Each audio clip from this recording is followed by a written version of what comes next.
Hoje nós vamos ver o capítulo 19 do Grande Conflito, Esperança.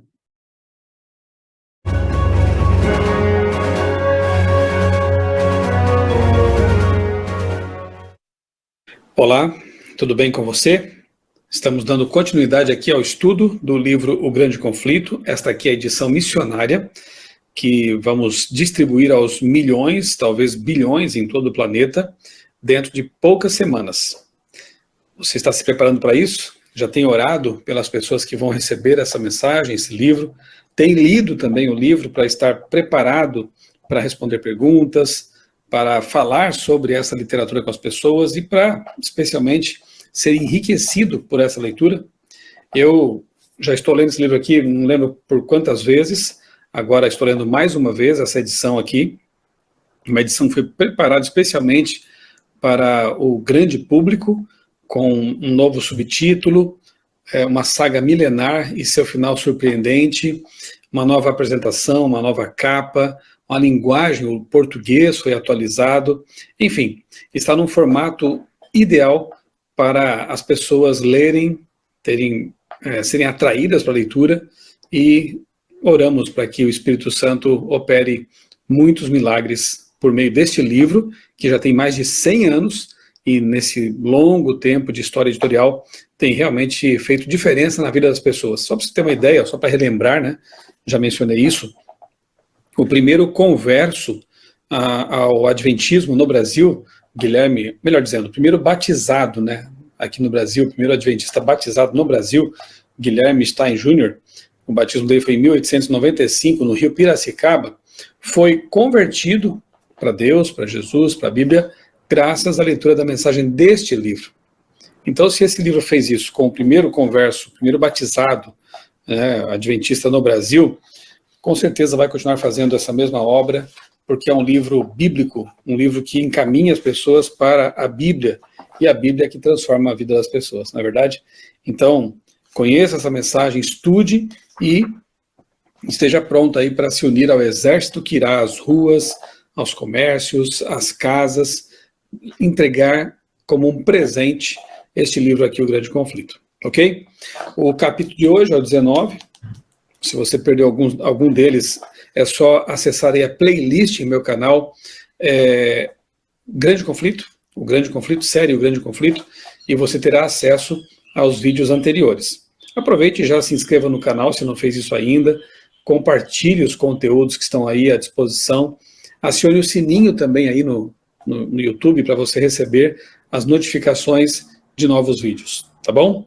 Vamos lá, A Esperança é o título que foi dado para este capítulo aqui, o 19, e eu faço como sempre tenho feito, leio alguns trechos aqui que eu sublinhei, que eu achei mais interessantes, e vou comentando. Às vezes, a mente dos servos de Deus fica tão cega pelas tradições e pelos falsos ensinos, que eles só conseguem entender parcialmente as coisas reveladas em sua palavra.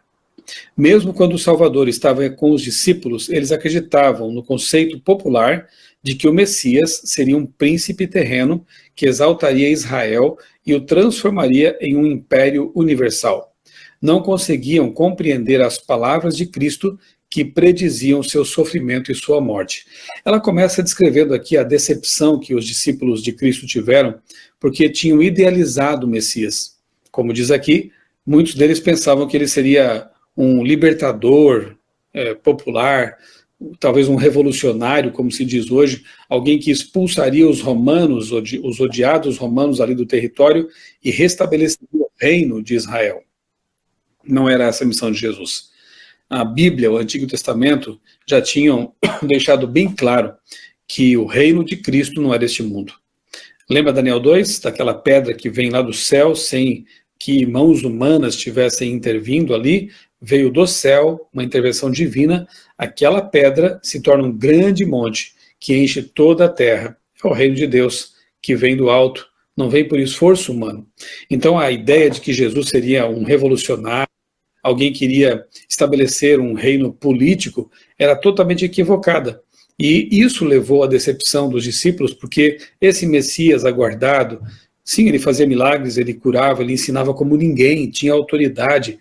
Esse Messias idealizado foi morto e permaneceu na sepultura durante todo um dia, o sábado, partes da sexta-feira e parte também do domingo, mas ressuscitou no domingo. Né? Quando eles compreenderam o que tinha acontecido com a ressurreição de Jesus, com o Pentecostes, eles realmente saíram para abalar o mundo, com a mensagem poderosa, a mensagem de que Jesus veio para nos libertar de nossos pecados, e não nos libertar dos opressores políticos deste mundo que está com seus dias contados.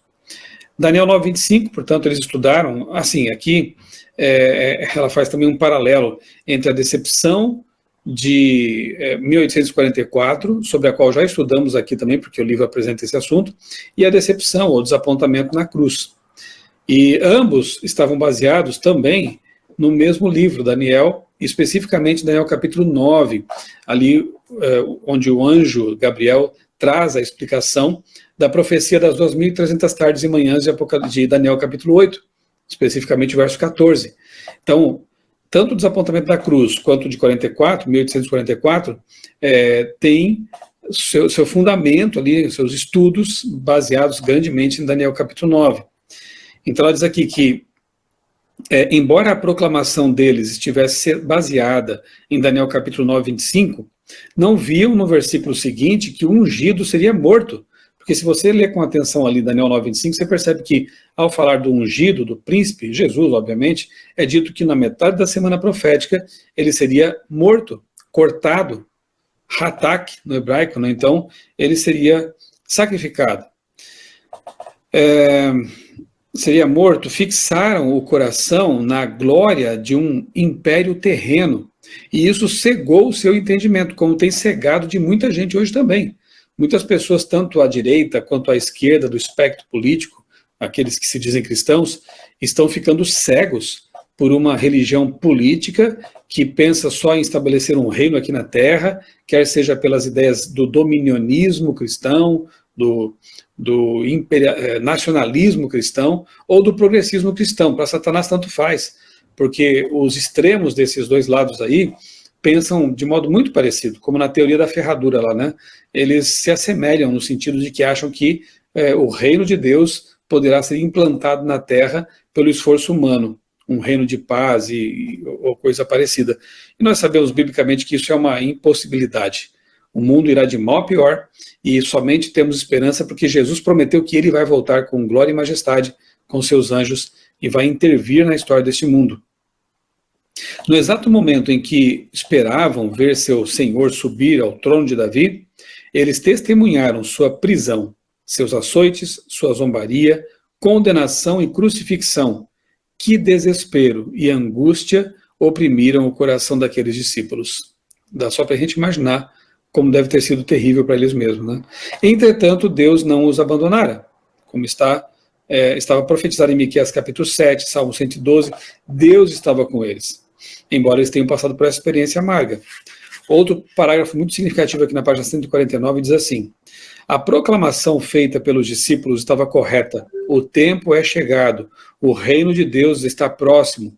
Quando o tempo terminou, as 69 semanas, que se estenderiam até o Messias, o ungido, Cristo havia recebido a unção do Espírito após ser batizado no Rio Jordão, no ano 27. Se você ainda tem alguma dúvida sobre isso, se você não sabe do que eu estou falando aqui, quem sabe assista alguns vídeos anteriores, ou então estude por si mesmo, né, Daniel 8 e Daniel 9, e vai entender esse assunto. Aqui meu canal mesmo tem alguns vídeos sobre Daniel, séries sobre Daniel, você pode procurar também Daniel capítulo 9 aí no buscador, e você vai encontrar explicações sobre esse assunto. Então, a proclamação estava certa, né?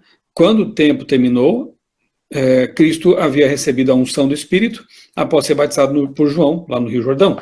O reino de Deus não era um império terreno, como os discípulos haviam sido ensinados a crer, nem consistia naquele reino futuro e imortal no qual todos os governantes o adorarão e lhe obedecerão.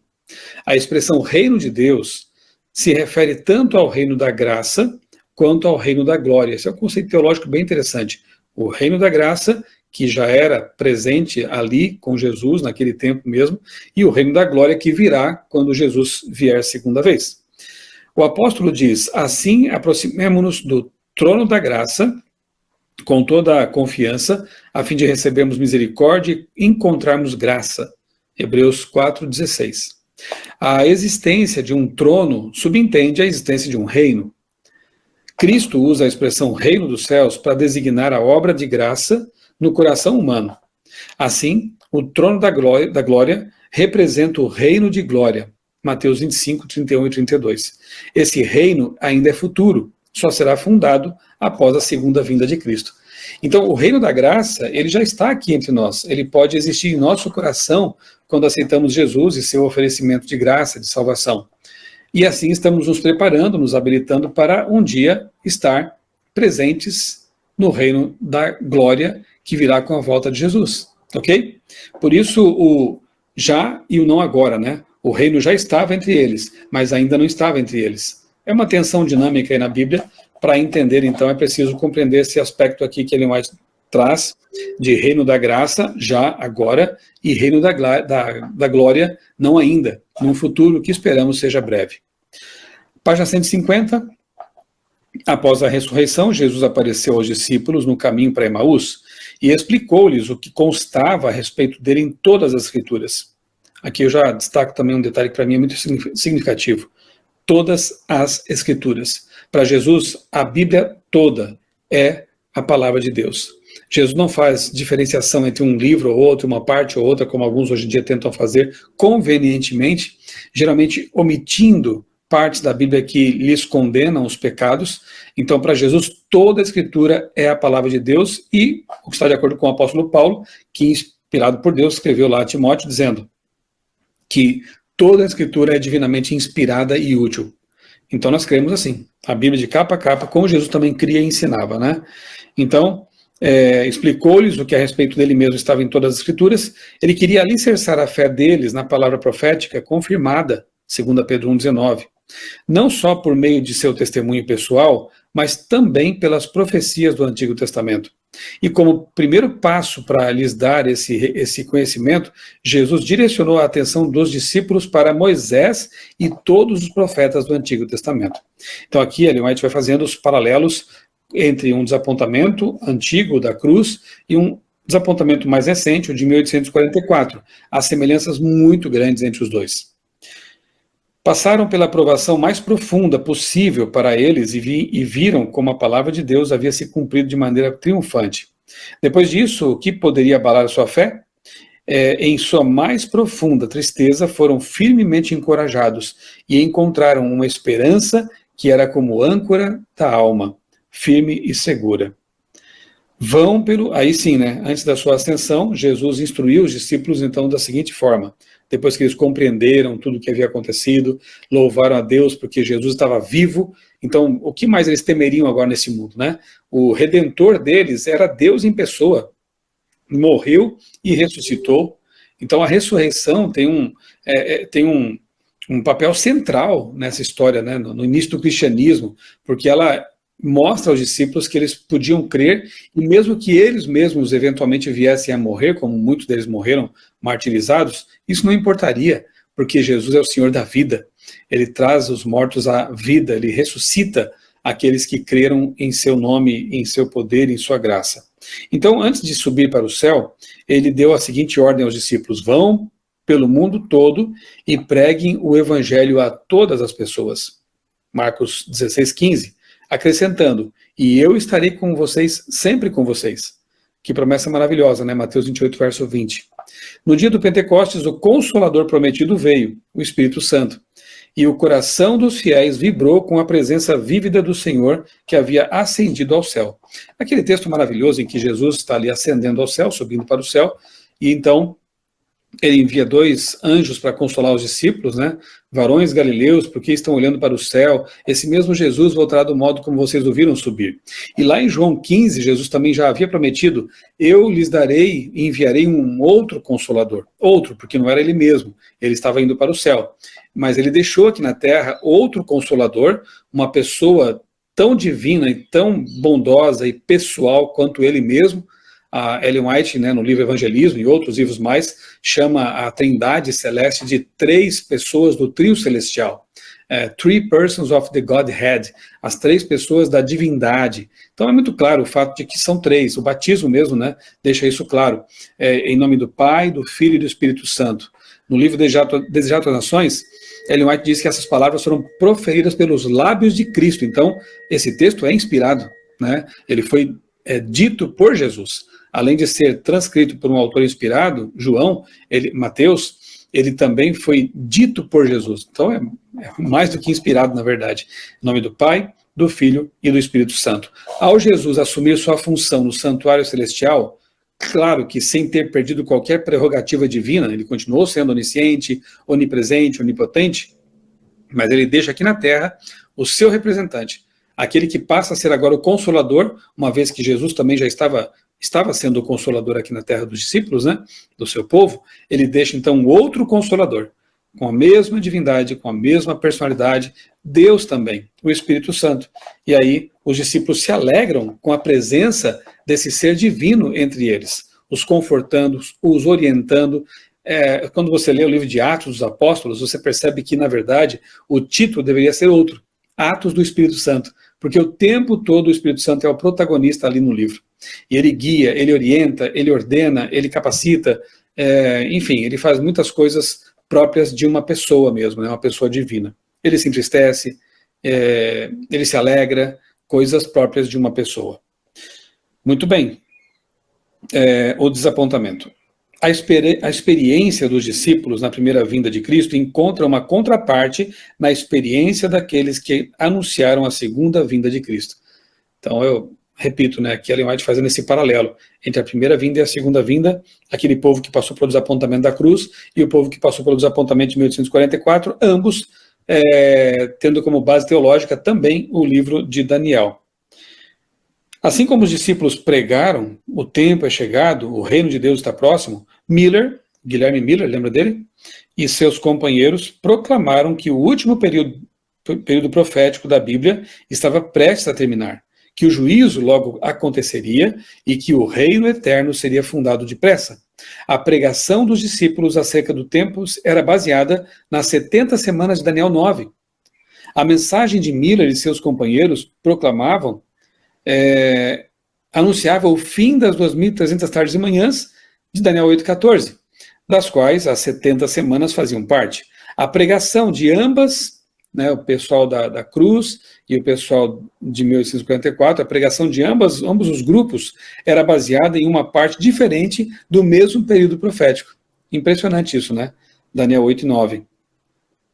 Erros profundamente enraizados na igreja impediram que interpretassem de forma correta um aspecto importante da profecia. Por isso, embora anunciassem a mensagem que Deus lhes havia confiado, por não compreenderem todo o seu significado, sofreram um desapontamento.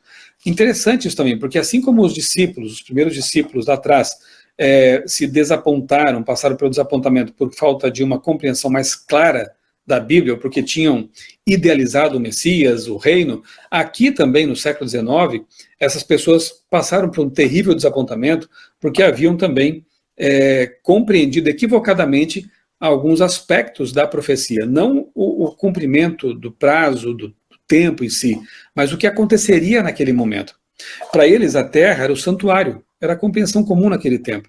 Cuidado com as compreensões comuns, cuidado com a ideia geral que cristãos têm de alguma coisa, por exemplo, arrebatamento secreto. Isso não é bíblico, né? Nós temos que ter nossa convicção fundada na Bíblia. A marca da besta é a vacina, ou é o código de barras. Cuidado com essas ideias populares que não têm fundamento bíblico nenhum. Vá à Bíblia. Infelizmente, por adotarem crenças populares, os cristãos lá do primeiro século e os mileritas do século XIX acabaram tendo esse desapontamento terrível. Deveriam fundamentar sua cosmovisão, suas ideias todas unicamente na palavra de Deus. Depois eles aprenderiam isso, né?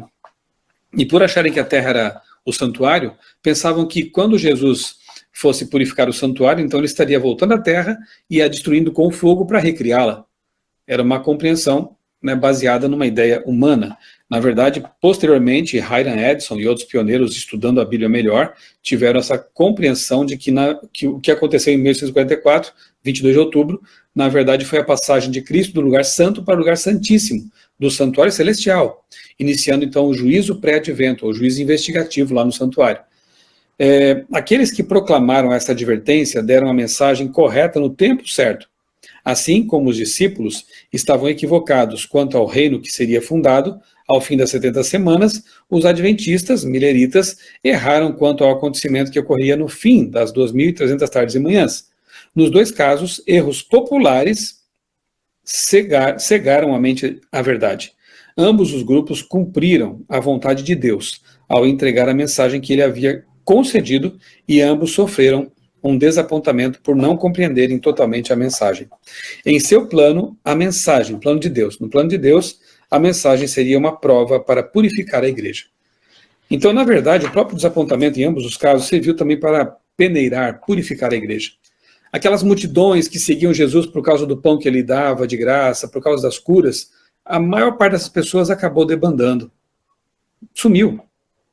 Alguns até tristemente estavam ali escarnecendo Cristo na cruz. Então acabou o pão de graça, acabou, né, a sessão de curas, não queriam mais saber de Deus, porque o interesse deles era material, era momentâneo. Um pequeno grupo ficou ali num cenáculo, trancado, com medo dos judeus, mas orando, clamando a Deus por compreensão, e ela veio depois. Na verdade, com a própria presença de Jesus, que apareceu para eles, ressuscitado. E com esse pequeno grupo, com esse punhado de cristãos sinceros e fiéis, Deus cria o poderoso movimento que ficou conhecido como cristianismo, para levar a mensagem de salvação para o mundo. De modo semelhante, em 1844, milhares e milhares de pessoas estavam ali expectantes, aguardando a volta de Jesus. Diz a revista Seleções que numa América com 17 milhões de habitantes, cerca de 1 milhão de pessoas chegou a ser alcançada com essa mensagem. A proclamação foi forte mesmo. Só que daqueles milhares que estavam ali, da boca para fora pelo menos, dizendo que queriam participar da ascensão, da volta de Jesus, quando o desapontamento aconteceu, a imensa maioria voltou para suas igrejas de origem, alguns abandonaram a fé, e outros tornaram até escarnecedores dos adventistas que se mantiveram fiéis, com um pequeno grupo de pessoas, entre as quais Tiago White, Ellen White, José Bates, Hiram Edson e outros pioneiros. Esse pequeno grupo de crentes, de adventistas, eles passaram a estudar a Bíblia com mais profundidade e clamar a Deus por compreensão, por um esclarecimento. E ele veio. Quando Hiram Edson, passando por um milharal, uma cena muito semelhante à dos dois discípulos que caminhavam para Emaús, na verdade, Jesus aparece para eles e explica as profecias. Hiram Edson caminhava por um milharal ali próximo à sua fazenda, e então ele tem a compreensão do que havia acontecido no santuário celestial. E ele corre para contar para os seus amigos, para os seus irmãos de fé, e esse povo se regozija na verdade, e percebem onde haviam errado. Com esse pequeno povo, com esse punhado de cristãos adventistas, Deus então, ele cria um movimento que tem como missão pregar as 3 mensagens angélicas. Ali nasce a Igreja Adventista do Sétimo Dia. Última página aqui desse capítulo, 152, essa prova lhes ensinaria o perigo de aceitar interpretações humanas, em vez de fazer da Bíblia sua própria intérprete. Levaria os filhos da fé a um estudo mais minucioso da palavra, a examinar os fundamentos de sua fé com mais cautela e a rejeitar tudo o que não estivesse baseado nas Escrituras. Por isso, por mais aceito que fosse pelo mundo cristão, pelas pessoas de modo geral. Então nasce aqui aquela que a gente chama de, que Ellen White mesmo chama de hermenêutica millerita, né?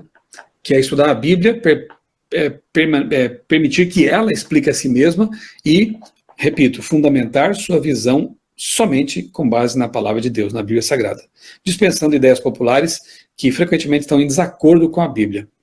Então essa foi a promessa, né? O capítulo 19 tem como título, melhor dizendo, a esperança, né? A esperança. A esperança foi a de que Jesus está intercedendo por nós no santuário celestial.